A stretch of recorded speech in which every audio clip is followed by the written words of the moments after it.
Salut tout le monde! Aujourd'hui on se retrouve pour une nouvelle vidéo et une nouvelle vidéo Corée parce qu'aujourd'hui on va tout simplement s'intéresser à l'histoire de la YG.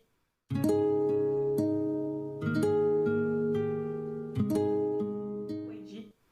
Donc je sais que beaucoup connaissent cette agence mais j'avais envie de vous présenter l'agence, donc comment ça a débuté, ce qui les a fait connaître et bien sûr, qui dit agence, dit groupe de K-pop dit forcément scandale et des fois les scandales permettent, oui, c'est un mot amélioratif pour quelque chose de péjoratif, mais des fois les scandales permettent aux agences de plus se faire connaître et donc du coup on va revenir sur tout ça. Bien sûr, je vais vous mettre tous les événements dans un ordre à peu près chronologique pour que vous soyez le moins perdu en fait, que vous compreniez comment l'agence a fait pour grandir. Et je pense que beaucoup se doutent, mais j'ai parlé dans ma vidéo bilan et cadeau de Noël de l'année 2022 que j'allais commencer peut-être une nouvelle série. Et donc du coup, l'histoire de la YG inaugure cette nouvelle série sur... je vous présente les agences coréennes de K-pop. Donc tout commence lors de l'année 1996 car Young Yoon-suk, ancien membre du groupe Seo Taejin, qui est un groupe très connu, un ancien groupe, il est assez vieux, mais c'est un peu le départ de la K-pop. Donc Wang Young-suk, qui faisait partie de ce groupe, décide de créer sa propre agence avec l'aide de son frère, Wang Min-suk. D'ailleurs, pour expliquer aussi, le nom de la YG ne vient pas de nulle part, c'est en fait les premières lettres du prénom du fondateur. Wang Yoon-suk, ça fait YG parce que en fait son pseudonyme, je pense que lorsqu'il était dans Seo Taejin, était Gun, donc YG. Donc lorsque l'agence démarre, comme toute agence, surtout que ça commence très très tôt, la YG va lancer de tout petits groupes. Et en disant petits groupes, c'est qu'aujourd'hui, en fait, ce sont des groupes qui n'ont pas marqué le monde de la K-pop. Par exemple, si je vous dis des noms comme Keep Six, Genuine, alors me tapez pas dessus pour les noms des groupes, et One Time, je pense que ça se dit comme ça. Est-ce que ces groupes-là, en fait, vous disent quelque chose? Parce que moi, pas du tout. Donc il faut savoir que YG ensuite va lancer le concept de YG Family en 1999. Et donc que ce concept-là fait qu'il rassemble tous les groupes de la YG pour faire des albums, des concerts. Et c'est quelque chose qui a encore lieu en ce moment. Et puis ça c'est quelque chose qui s'est généralisé en fait aux autres agences. La JYP aussi. À peu près les grosses agences maintenant font des concerts ramenant en fait tout leur groupe. Et la YG donc du coup débute ce concept là qui est la YG Family en 1990. Il faut savoir que la YG commence vraiment à se développer très tôt. La YG commence à monter en 2003 quand ils décident de signer l'idol Seven, donc je pense que ça se dit comme ça, qui est décrit comme en fait le rival de Rain. Rain, je pense que je n'ai pas besoin de dire qui c'est. Il faut savoir qu'à partir de 2005, la YG va commencer à s'exporter en dehors des frontières de Corée et dans l'Asie. Parce que en fait Seven va réussir à se faire connaître hors des frontières coréennes et donc du coup la YG va pouvoir profiter et s'étendre un peu plus. C'est vraiment à partir de ce moment-là que je connais mieux la YG. En 2006, l'agence signe son premier boys band, son boys group, qui n'est autre que, je pense que j'ai pas besoin de le dire, mais ça va dans la présentation. En 2006, ils signent les Big Bang. Et il faut savoir qu'à ce moment-là, G-Dragon et Taeyang étaient déjà stagiaires depuis leurs 13 ans. Et il faut savoir que le groupe va décoller très très vite. Donc ils signent en 2006 et 2007-2008 ils font un boom de popularité grâce à leur titre japonais Haru Haru. Si je le mets là, je me fais strike. Donc je pense que vous savez de quoi je parle.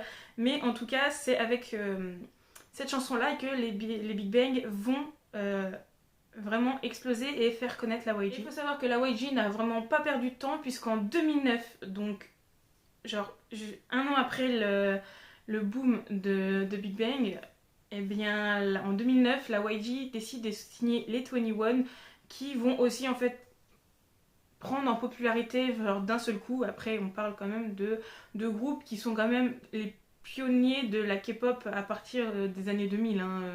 Quand on nous demande des groupes, je pense que Big Bang et 21 sont les premiers qui ressortent. Il faut savoir que YG ne s'arrête pas là, hein. Ils sont lancés, ils y vont, ils ne lâchent plus rien parce qu'ils vont en fait en 2010 et 2011 signer 2 contrats qui sont quand même 2 assez gros contrats, puisque en 2010 le directeur de la YG va aider un ami à lui qui n'est autre que Psy et va donc le signer.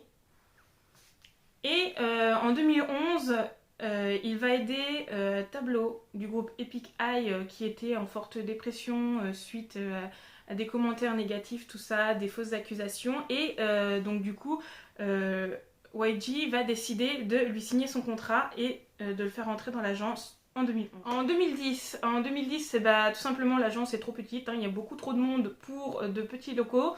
Donc du coup, ils changent de locaux pour en prendre des plus gros.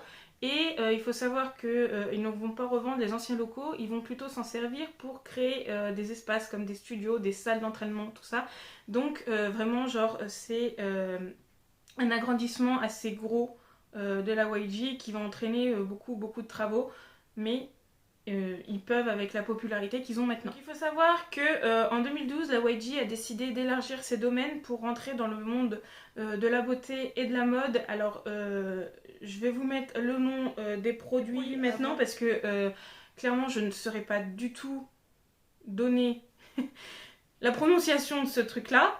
Mais il faut savoir que cette marque-là, en fait, s'appelait Neutral 9 et que c'était donc une collaboration entre la YG et la filière textile de Samsung et que tout ça devait être lancé en 2012. Mais donc du coup il y a eu des remaniements et ça a été lancé en 2015 et que les 2 égéries n'étaient autres que Bobby des Icon et Lisa des Blackpink, donc quand même 2 assez gros groupes, donc ils savaient ce qu'ils faisaient. En 2013 on assiste encore à l'expansion de la YG parce que la YG, donc étant déjà dans la musique, le textile, la beauté, va entrer dans le monde du divertissement. Alors, est-ce que ça rentre vraiment dans le monde du divertissement? Mais comme c'est des sortes de télé-réalité, des survival, je vais mettre ça au niveau du divertissement parce que ce sont quand même des émissions.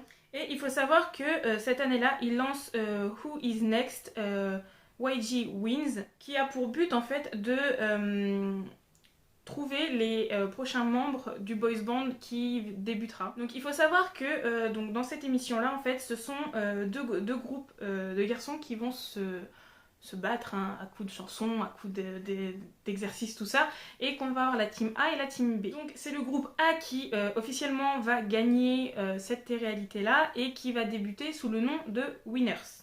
Donc il faut savoir qu'ils ont une charge quand même assez lourde sur les épaules puisqu'ils débutent 8 ans après le premier boys group de la YG qui n'est autre que Big Bang. Donc ils se disent Big Bang est là, on commence, il va falloir qu'on fasse aussi bien. Et il faut savoir que le groupe de la team B en fait va pas rester sans rien parce que ils se sont quand même bien débrouillés tout ça. Et c'est en septembre 2015 que ce fameux groupe B va débuter et ne sera autre que le groupe des Icon. Et il faut savoir qu'ils débuteront après une autre émission qui s'appelle Mix and Match. Et ils débuteront donc encore un groupe nouveau chez la YG. En 2016, la YG va accueillir son nouveau groupe féminin. Donc second groupe après les 21. Et on va parler des Blackpink. Blackpink ont vraiment fait une arrivée, genre ils sont arrivés chez la YG et en 2016, tout de suite, ils ont marché avec leur première chanson. Ils ont battu des records dès le début, ce qui fait que c'est le premier groupe à monter aussi vite. Et les Blackpink en fait sont vendus comme un groupe qui est un peu original parce que ils n'ont pas de leader. Les Blackpink n'ont pas de leader. Et pour la YG, c'est une nouveauté puisqu'ils accueillent un membre qui n'est pas de nationalité coréenne parce qu'ils accueillent Lisa qui est thaïlandaise, elle vient de Thaïlande et c'est le premier artiste étranger à la YG. Fin 2018, les projets s'enchaînent à la YG à un niveau incroyable, enfin ça va très très vite, donc c'est pour ça genre je préférais vous mettre les dates. Fin 2018, la YG relance de nouveau une nouvelle émission qui s'appelle YG Treasure Treasure Box. Excusez-moi pour mon accent encore une fois. Et maintenant, j'ai l'impression que la YG lance ses groupes après avoir fait des missions pour faire du bénéfice. Mais donc du coup, fin 2018, YG Treasure Box commence et se finit le 18 janvier 2019. Donc ça a été sur un laps de temps très très court. Et donc le groupe qui ressort de cette émission s'appelle, comme le nom de l'émission, Treasure. Treasure, hein, l'accent anglais, hein, voilà. Et le 30 janvier, la page officielle de l'émission est annoncé que un autre groupe de cette émission-là en fait va être lancé et que les membres de ce groupe-là sont ceux qui n'ont pas été sélectionnés pour faire partie de Treasure. Et le groupe s'appellera donc Magnum. Et donc les deux groupes débuteront ensemble un peu plus tard, avant de, après quelques promotions, se redispatcher en deux groupes pour faire leur promotion chacun de leur côté pour leur propre groupe. Donc là on arrive à peu près à la fin de tout ce qui est ordre chronologique parce que on arrive à fin 2019. Fin 2019 a été une année très très compliquée pour la YG puisqu'on a affaire à de gros scandales et les scandales s'enchaînent. Vraiment cette période-là, tous les jours on avait de nouvelles informations soit sur un scandale ou un nouveau qui arrivait. Et donc Wang Young-suk et son frère décident de quitter la direction de la YG et de laisser place à une personne interne bien sûr à l'agence, hein, c'est pas n'importe qui, c'est Wang Bo-kyung qui est une jeune femme qui travaillait donc dans l'agence depuis 2001, donc vraiment elle a été là depuis presque le tout début, donc elle sait comment fonctionne l'agence et surtout elle a fait partie de l'équipe financière exécutive parce qu'elle était pas loin de la directrice financière et la directrice exécutive de l'agence. Donc vraiment, elle savait comment fonctionnait l'agence et donc c'est elle qui a les rênes de la YG encore actuellement. Et donc dernier point de l'ordre chronologique, et on se retrouve fin 2022. Donc c'est assez récent quand même. Fin 2022, il y a eu un gros boom aussi encore sur la toile. Hein. Genre les gros événements, je vais appeler ça des gros booms hein, parce que vraiment ça fait du bruit sur la toile. Mais fin 2022, la YG perd beaucoup de contrats. Les gens s'en vont. Donc il faut savoir que ça commence par le fait que tous les membres des Icon décident de partir. La YG perd un groupe entier.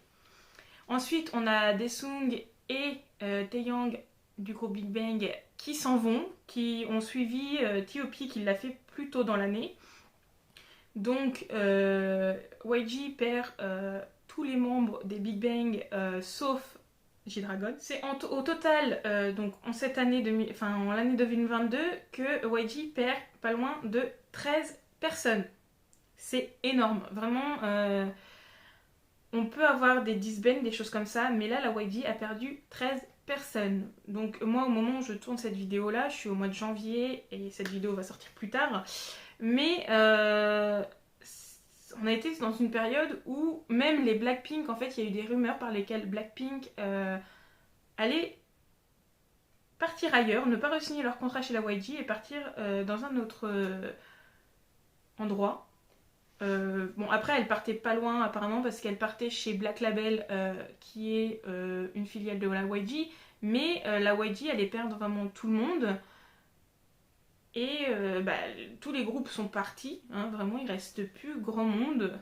Et donc du coup, les gens se sont dit, en fait la YG en fait elle est en train de couler, genre il se passe quelque chose, tout le monde quitte le bateau, la YG ils sont en faillite quoi, ils vont couler quoi, un des trois grands va tomber. Donc bien sûr ici maintenant là je vais vous mettre en fait le tableau de la YG, et encore c'est le dernier qui est, si ça se trouve il est pas totalement à jour. Mais je vais vous mettre en fait la YG, en fait toutes les personnes qui étaient chez la YG et toutes les personnes qui n'y sont plus maintenant. Parce que la YG c'est vraiment genre une grosse usine quoi. Il y a vraiment beaucoup de monde. Et c'est pour vous montrer à peu près, vous vous y retrouvez mieux parce que je vous ai annoncé donc tous les groupes, les arrivées, tout ça. Il y a beaucoup de groupes qui sont partis entre temps. Si je vous avais mis tous les disbands, ça aurait été très compliqué et encore plus dur à comprendre. Mais dans ce tableau là, donc vous voyez lesquels groupes sont encore à la YG, ceux qui sont partis. Et il reste quand même pas mal de monde quand même. Et donc du coup on va passer dans la seconde partie qui est un peu moins genre comme un cours. Mais on va plutôt parler de tout ce qui est dérangeant chez la YG et bien sûr tous les scandales. Parce que il faut se dire que la YG forcément est une grosse agence, donc du coup qui dit grosse agence dit beaucoup de bruit, beaucoup de scandales, et la YG n'est pas forcément toujours connue pour de bonnes choses. Dans un premier temps, un des plus gros soucis en fait qu'à souligner, c'est la façon dont la YG en fait gère ses groupes. J'ai l'impression que la YG est une agence qui est bonne à lancer des groupes, mais elle ne peut s'en occuper après. Vraiment, là je vais prendre l'exemple des Blackpink parce que c'est le groupe que je connais le plus de la YG, mais ça a fait ça pour beaucoup de leurs idoles. Vraiment, la YG lance leurs idoles, et après j'ai l'impression qu'ils se débrouillent un peu tout seuls. Parce que ça a été le cas pour Lee qui était à la YG, les Blackpink aussi. Bon, après les Big Bang c'est un peu différent, il y a l'histoire des services militaires, mais on va se concentrer du coup sur les Blackpink. Donc comme je vous l'ai dit un peu plus haut, les Blackpink ont commencé en 2016. On se trouve actuellement, je vais m'arrêter à fin 2022, parce que 2023 vient de commencer, donc on peut pas compter ça. Et donc du coup, 2016-2022, les Blackpink ont eu 2 gros albums et 2 mini-albums. C'est tout. Donc si on compte 2016, 2017, 2018, 2019, 2020, 2021, 2022, ça fait 7 ans. 7 ans qu'elles ont commencé. Elles ont 2 albums et 2 mini-albums. Ça fait 4. Sachant que beaucoup de fans se sont plaints dans les albums, dans les gros albums en fait, on a 2 ou 3 nouvelles chansons et le reste ce sont que des chansons reprises des mini-albums. Mais même quand on prend leur discographie, je crois que leurs 2 mini-albums datent de 2018-2019 et que leur gros album date de 2020 et 2022. Si on prend rien que les 2 gros albums, où il n'y a rien eu entre temps, ça a vraiment été The Album et je ne sais plus le nom du dernier, mais on a eu ces 2 albums-là, il n'y a rien eu entre temps, et donc The Album est sorti en 2020, et le dernier gros album qui est sorti en 2022. Ça veut dire que pendant 2 ans vraiment, on n'a eu aucune information de la part de la YG. On avait donc bien sûr l'Instagram de chacune des filles et on voyait en fait que elles allaient chacune dans leur domaine. On a vu beaucoup de fois Jennie voyager pour des défilés, Lisa pareil. Et en fait, pendant ces 2 ans-là, en fait, les gens se sont dit le groupe va peut-être se terminer et elles vont partir chacune de leur côté. Parce que quand on y pense, là quand l'album de 2022 était sorti, Lisa, Rosé et Jennie avaient leur solo. Il manquait que Jisoo, mais Jisoo avait lancé sa carrière d'actrice entre-temps avec Snowdrop. Donc on s'est dit, le groupe Blackpink, on mettait un gros point d'interrogation à côté. On s'est dit, est-ce qu'elles vont revenir ? Donc elles sont revenues avec leur album en 2022, avec une tournée. Mais donc du coup ça amène une nouvelle vague de peur. On se dit, elles ont fait une tournée mondiale. Elles ont sorti un album, est-ce qu'elles vont redisparaître pendant 2 ans ? On a pensé pendant un temps que la YG en fait privilégiait les solos par rapport au groupe. Et des fois les gens suivent que pour le groupe et pas forcément pour les solos. Donc du coup, y a pas mal de vidéos sur le sujet qui sont sorties, je vous invite à aller les voir, de le futur des Blackpink qui est quand même assez incertain.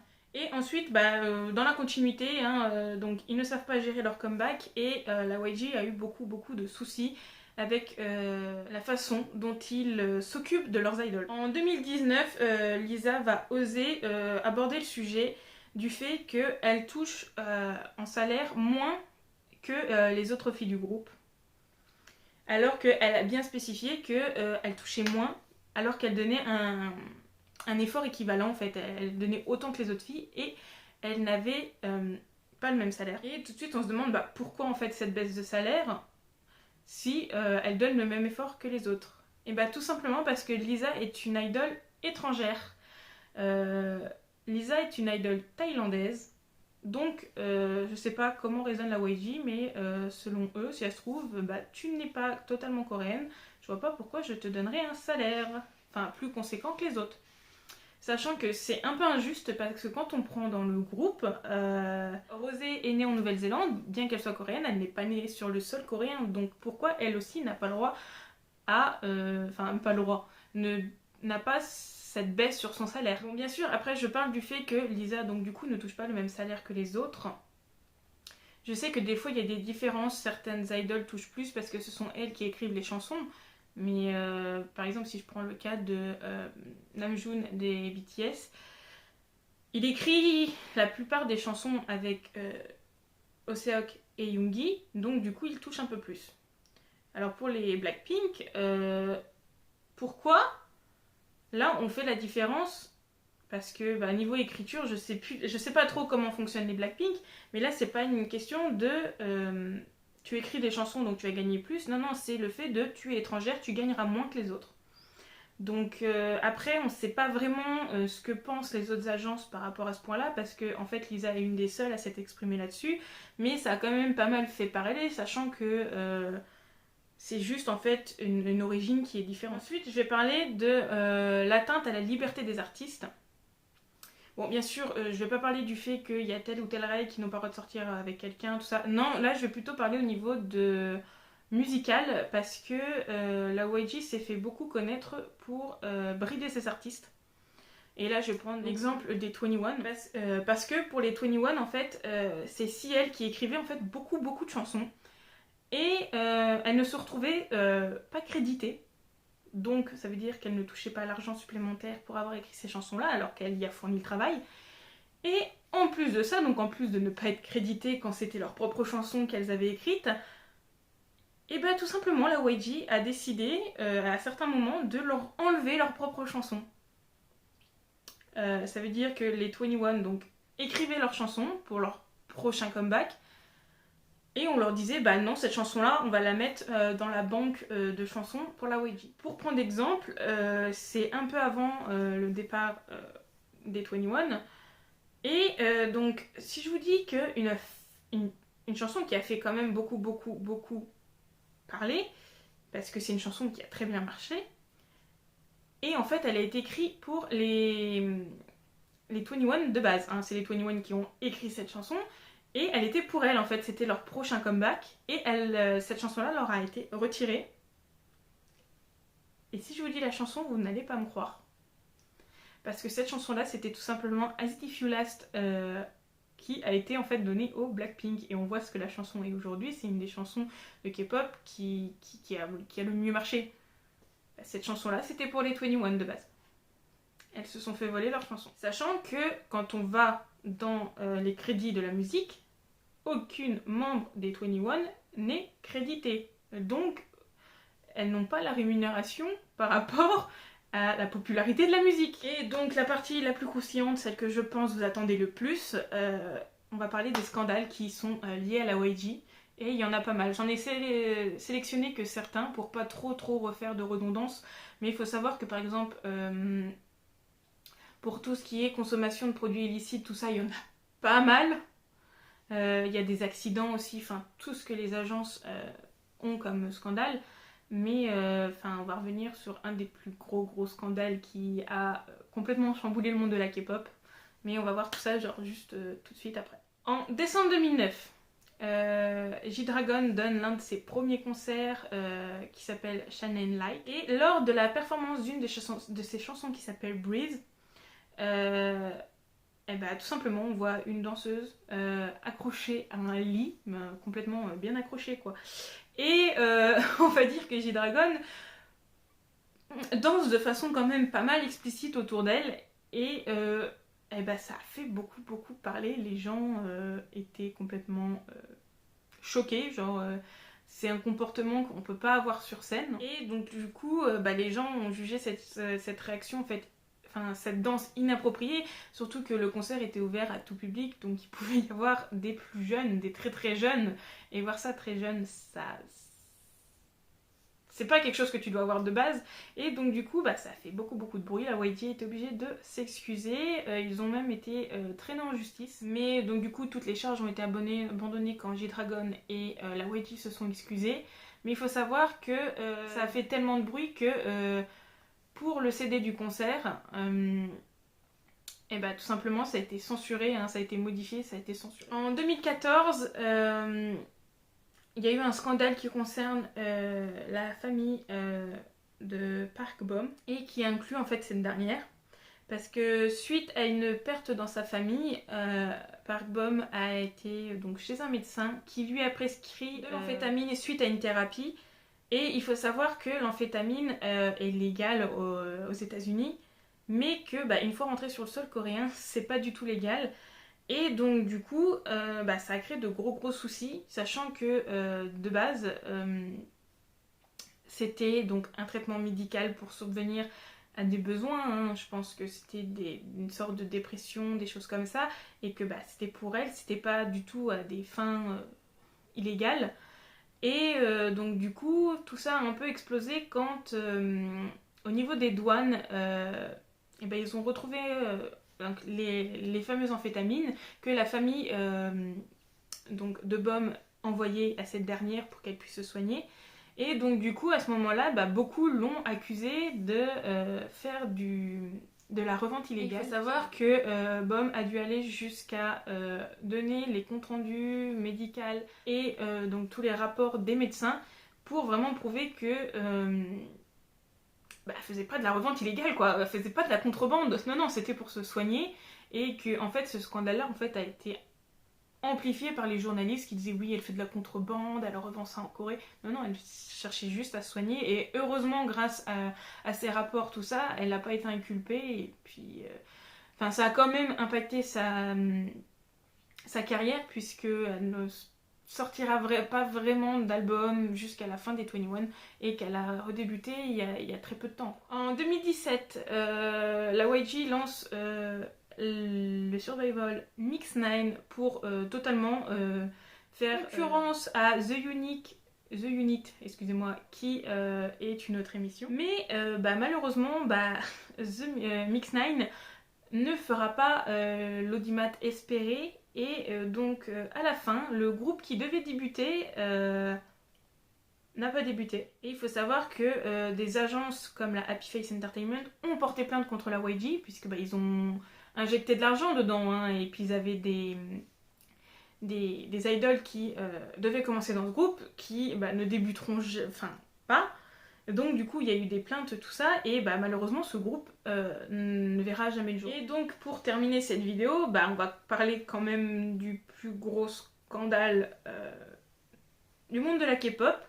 Et ça a surpris pas mal de monde, parce que je vais tout simplement donc revenir brièvement sur le scandale du Burning Sun. Donc je vais revenir brièvement pour expliquer de quoi ça tient. Mais ceux qui veulent voir ça complètement, je vous invite à aller voir la vidéo de Togen. Il a fait toute une vidéo explicative, plus d'autres à côté, pour expliquer vraiment ce qu'est le scandale du Burning Sun, parce que vraiment c'est énorme. Vraiment c'est énorme, et si je devais vous l'expliquer, ça ferait une vidéo beaucoup trop longue.